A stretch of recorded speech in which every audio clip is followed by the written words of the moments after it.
എന്നായിരിക്കും ഇറാൻ യുദ്ധം? ഇതേ ചോദിക്കാനുള്ളൂ. ട്രംപ് പലതവണ ഹോർമോസ് കടലിടുക്കിൽ വന്ന് വിരട്ടി യുദ്ധം, ഞങ്ങൾ ലിമിറ്റഡ് ആക്ഷൻ എന്നൊക്കെ പറഞ്ഞു. പക്ഷേ അതല്ല നമുക്കിപ്പോൾ ബോധ്യമാവുന്ന കാര്യം. ഇസ്രായേലിൻ്റെ പ്രധാനമന്ത്രി ബെഞ്ചമിൻ നെതന്യാഹു ഒരു വട്ടമേ പറഞ്ഞുള്ളൂ, ഞങ്ങൾ യുദ്ധം ചെയ്യും, ഇറാനെ തീർത്തുകളയും. പറഞ്ഞതുപോലെ പ്രവർത്തിക്കുന്ന ആളാണ് പുള്ളി. നമുക്ക് ട്രംപിനെ പോലല്ല, വിടുവായുത്തം പറയുന്ന ആളല്ല.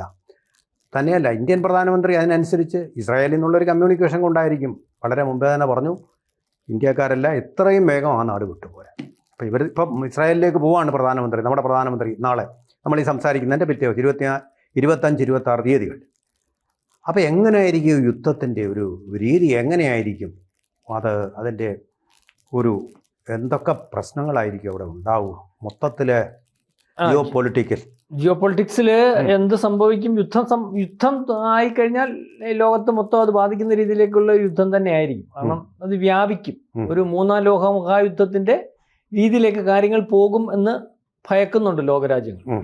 കാരണം ഇന്നലെ ഈ ട്രംപ് എന്തൊക്കെയോ കാണിക്കുന്നു എന്നുള്ളതിനെ പറ്റി അറിയത്തില്ല. ലോകത്തിനകത്ത് അയാളുടെ വിഡ്ഢിത്തം ചർച്ച ചെയ്യാൻ ഇപ്പൊ ആൾക്കാർക്ക് താല്പര്യമില്ലാതായി. കാരണം ഏറ്റവും അവസാനം ഏറ്റവും പ്രധാനപ്പെട്ട ഭക്ഷണം ഈ അമേരിക്കൻ പട്ടാളക്കാർക്ക് വിരുന്ന് രൂപേണ കൊടുക്കും. കാരണം യുദ്ധം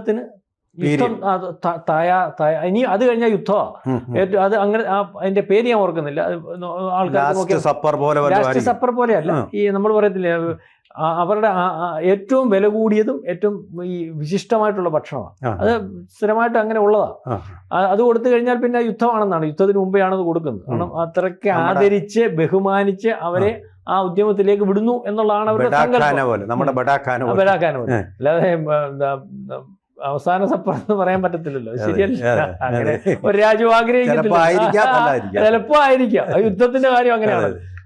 അപ്പൊ അതുപോട്ടെ, ഇന്ന് പ്രധാനമന്ത്രി ഇസ്രായേലിൽ എത്തുന്നു, അല്ലെങ്കിൽ ഇസ്രായേൽ സന്ദർശനത്തിന് പോകുന്നു. ലോകം ഉറ്റുനോക്കുന്ന ഒരു അവസ്ഥയിലാണ് ഇപ്പൊ പ്രധാനമന്ത്രി ഇസ്രായേലിലേക്ക് പോകുന്നത്.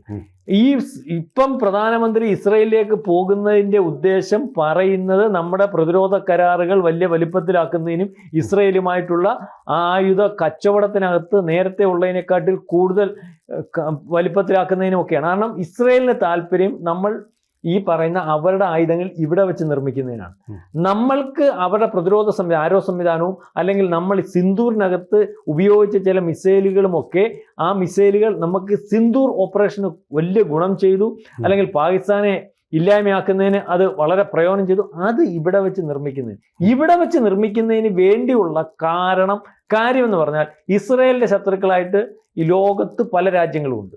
ആ രാജ്യങ്ങളിലെ ആയുധം കൊടുക്കാനോ അവർക്ക് മേടിക്കാനോ കഴിയാത്തൊരവസ്ഥയുണ്ട്. ഇത് മെയ്ഡ് ഇൻ ഇന്ത്യ ആയി കഴിഞ്ഞാൽ ഈ ആയുധങ്ങൾ അവർക്കറിയാം, ഇത് ഇസ്രായേലിന്റെ ആയുധമാണ്, ഇന്ന ആയുധമാണ്, ഇന്ത്യയിൽ നിന്ന് മേടിക്കാമല്ലോ, സാരം നമുക്ക് വേണം, അതാ കൊച്ചാണ്ടായിരുന്നു മേടിക്കുന്നതിനേ ഉള്ളൂ കുഴപ്പം എന്ന് പറയുന്നത്. അപ്പം രണ്ട് രാജ്യങ്ങളും നമ്മളെ അവർക്ക് വിശ്വാസമാണ്.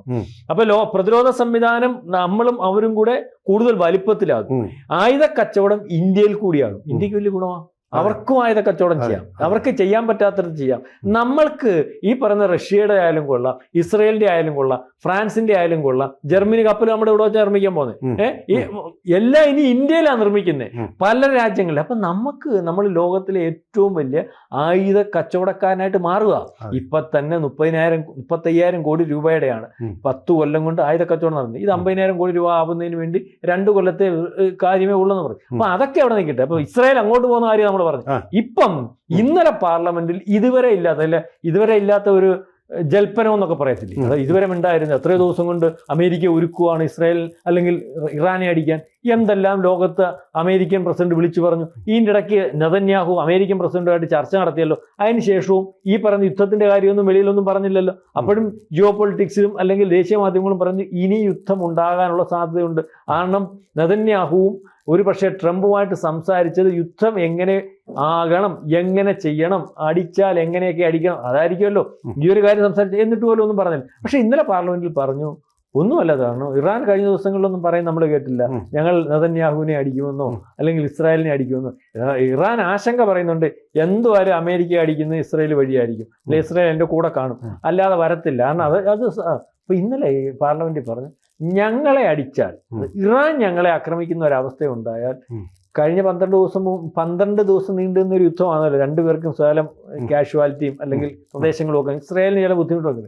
ഞങ്ങൾ തിരിച്ചടിക്കും. ഇസ്രായേൽ ഭൂമുഖത്ത് കാണാത്ത രീതിയിൽ അല്ലെങ്കിൽ ഇതുവരെ കാണാത്ത രീതിയിലുള്ള പതനവും തകർച്ചയും ഇസ്രായേൽ പറഞ്ഞു ഇറാൻ ഉണ്ടാകും, മനസ്സിലായില്ലേ എന്നാണ് പറഞ്ഞത്. അത് എന്തോ പാർലമെന്റിൽ പറഞ്ഞു, പ്രതിരോധ മന്ത്രി അതിന് പിന്താങ്ങുന്നു. അതായത് എല്ലാ തയ്യാറെടുപ്പുകളും കൂടിയാണ് ഞങ്ങൾ ഇരിക്കുന്നത്.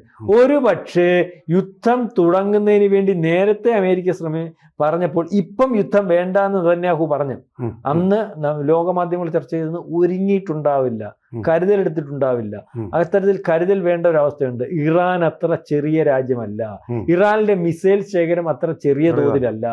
ഇറാൻ ഏതൊക്കെ രീതിയിൽ ആക്രമിക്കുമെന്ന് ഇപ്പൊ പറയാൻ ഒക്കുന്നില്ല. ഇറാൻ അമേരിക്ക പോലെയുള്ള ലോകത്തെ ഏറ്റവും വൻശക്തിയായിട്ടുള്ള ഒരു രാജ്യത്തെ അല്ലെങ്കിൽ അവരുടെ എല്ലാ കോപ്പുകളും എല്ലാ സംവിധാനം F-35 ഒക്കെ എന്ന് പറഞ്ഞാൽ 10-100 എണ്ണമാണ് കൊണ്ടിട്ടേക്കുന്നത്. ഒരു കപ്പലിൽ തന്നെ 50 എണ്ണം ഉണ്ടെന്ന് പറയുന്നത്. അപ്പൊ അവിടെ ഏറ്റവും വലിയ 2 യുദ്ധക്കപ്പലുകളും അതിന്റെ കൂടെയുള്ള അൻസാരി കപ്പലുകളും വന്നിട്ടുണ്ട്. നമ്മൾ പറയത്തില്ലേ വലിയ കപ്പലിന്റെ കൂടെ. ഈ രീതിയിൽ വന്നിട്ട് പോലും ഇറാൻ പറയാം അടിക്കുന്ന അടികളാ നിന്റെ കപ്പൽ നമ്മൾ മുക്കും. ഇതെന്ത് സാറേ?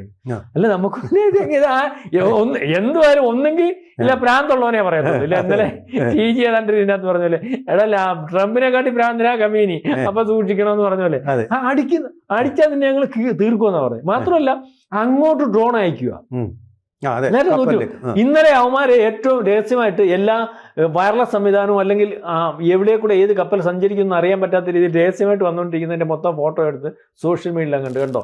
ഇന്ന് എബ്രഹാം ലിങ്കൻ ഇന്നടത്ത് കിടക്കുന്നു, അല്ലെങ്കിൽ മറ്റേ കപ്പലിന്റെ പേര് എനിക്ക് ജെറാൾഡ് ആർഫോർഡ് ഇന്നടത്ത് കിടക്കുന്നു. ഇന്ന രീതിയിലേക്ക് നിങ്ങൾ ഇവന്റെ ഡ്രോൺ അല്ലെങ്കിൽ ചാവേർ ഡ്രോണുകളുണ്ട്, ഈ മരണ ഇത് വെച്ചടിക്കും. അപ്പം അമേരിക്ക പറയുന്നത് നിന്നെ ഞങ്ങൾ അടിക്കുന്നു, ഇവരങ്ങോട്ട് കയറി മാന്തുക. അപ്പൊ ആ സമയത്താണ് ഇസ്രായേൽ പറഞ്ഞിരിക്കുന്നത് അടിച്ചിരിക്കും.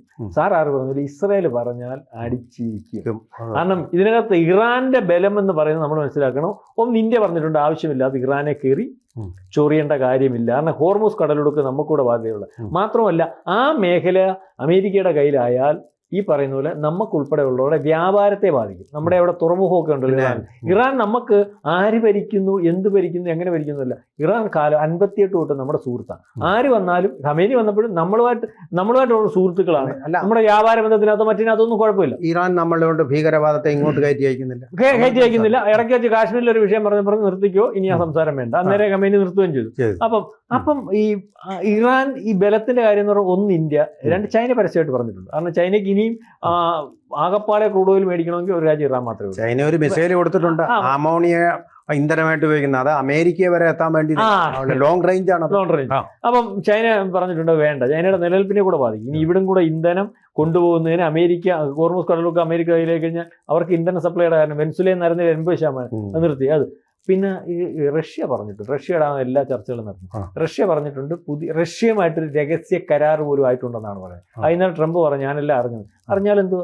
അപ്പം ഇതാണ് ഇറാന് എന്തോ ഒരു ബലം, ഇതുവരെ ഇല്ലാത്തൊരു ബലമാണ്.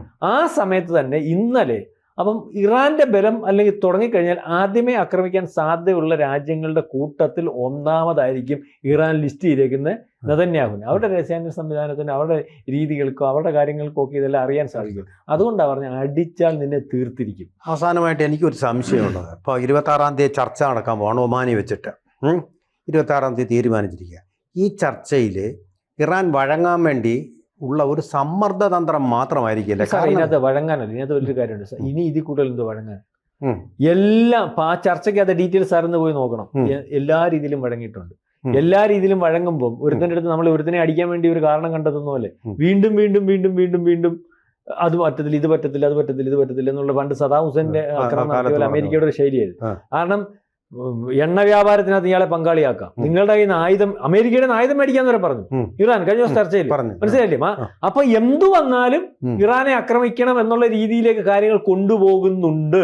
കഴിഞ്ഞ ദിവസത്തെ കാരണം ഈ ട്രംപിന് ഇയാളെ 2 വട്ടം വധിക്കാൻ ശ്രമിച്ചതും കഴിഞ്ഞ ദിവസം വധിക്കാൻ ശ്രമിച്ചതും നമുക്ക് അതിന്റെ ഡീറ്റെയിൽസ് ഒന്നും അറിയത്തില്ല. ഒരാളെ പിടിച്ചു, ചുരുക്കി പറഞ്ഞ കുറെ റൗഡികളെല്ലാം കൂടി വയനാട്ടിലെ ഒരു കാട്ടിൽ വെച്ചിട്ട് ഒരു പയ്യനെ എല്ലാരും കൂടി മാപ്പ് പറയടാന്ന് മാപ്പ് പറഞ്ഞത് ഇങ്ങനെ പറയാൻ പറഞ്ഞ് തെറ്റിച്ചിട്ട് പിന്നെ അവനെ ഒരാളെ ഇല്ലായ്മ ചെയ്യാൻ വേണ്ടി ഒരു കാരണം എന്നുള്ള രീതിയിലേക്ക് ആണിപ്പോ കാര്യങ്ങൾ പോകുന്നത്. അതിന്റെ ഇടയ്ക്ക് നമ്മുടെ പ്രധാനമന്ത്രി ഇസ്രായേലിലെത്തുന്നു. ഈ നമ്മുടെ പ്രധാനമന്ത്രി ഇസ്രായേലിലെത്തുന്ന തലേന്ന് ഇറാനെ തീർക്കുമെന്ന് പറയുന്നതിനകത്ത് എന്തെങ്കിലും ജിയോ പൊളിറ്റിക്സ് ഉണ്ടോ എന്നുള്ളത് നമുക്കറിയത്തില്ല. ഏതായാലും ഇന്ത്യ പറന്നിറങ്ങിയിട്ടുണ്ട്. ഇന്ന് നമ്മൾ ഈ സംസാരിക്കുന്ന സമയത്ത് ഇസ്രായേലിലേക്ക്.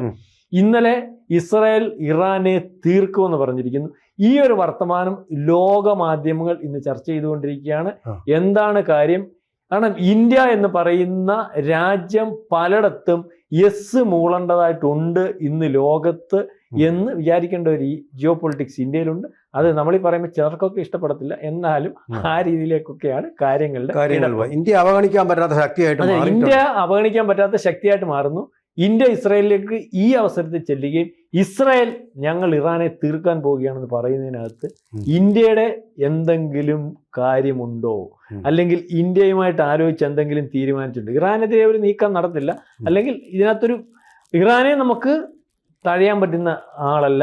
ഇസ്രായേൽ നമുക്ക് ഏറ്റവും വേണ്ടപ്പെട്ട സുഹൃത്തുമാണ്. അതെ അതെ, മനസ്സിലായില്ലേ? അവിടെ ഇപ്പൊ തന്നെ സ്വീകരണം, ഞങ്ങൾ വരാൻ ഇങ്ങനെ കാത്തിരിക്കുകയാണെന്ന് പറഞ്ഞ ഉത്സവ ലഹരിയാണ്. മോദി വരുന്നു എന്ന് പറഞ്ഞാൽ അവർക്ക് വലിയ സന്തോഷമുള്ള ഒരു സംഭവം കൂടിയാണ് അവര്.